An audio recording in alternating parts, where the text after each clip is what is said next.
3, 2, 1, c'est parti! Charge! Et rapidement, les Bleus franchissent la ligne de défense des Rouges. Les Patenteux et les Harfans, ainsi que Rikitik, ont réussi à traverser.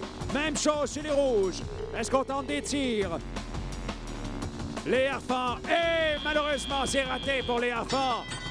Et les pilotes prennent le contrôle. Voici Hyperion avec un premier boulet, suivi de près par l'aspirateur de Supertronics qui revient, traverse rapidement les défenses ennemies.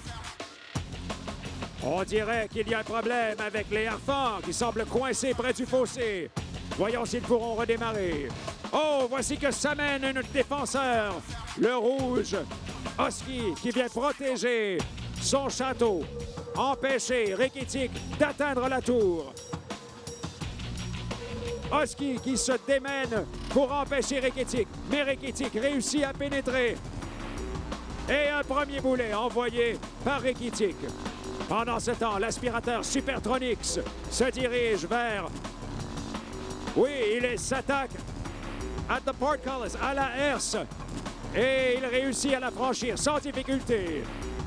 Les points sont très serrés. Il reste 72 secondes, 55 à 56. 61 pour l'équipe des Bleus. Et les donjons sont à égalité. Les défenses aussi. The Red Outer Works are almost breached. La ligne de défense des Rouges est presque franchie. 55 à 71 en faveur de l'Alliance des Bleus. Voici l'aspirateur Supertronics qui s'empare d'un boulet. Il reste 45 secondes. C'est très serré, mais les Bleus ont une avance considérable avec 98 points. Et voici de nouveau 59-10 Supertronics. Oh, et un défenseur bleu qui l'empêche de passer. 30 secondes, moins de 30 secondes à faire au match. Less than 30 seconds to go. Et les Bleus mènent avec une avance considérable. Ils ont complètement anéanti la ligne de défense des Rouges. The Red Outer Works have been completely breached. No more defenses for the Red Team. Oh, les Rouges remontent la pente car ils ont réussi à percer la ligne de défense. Il reste 3 secondes.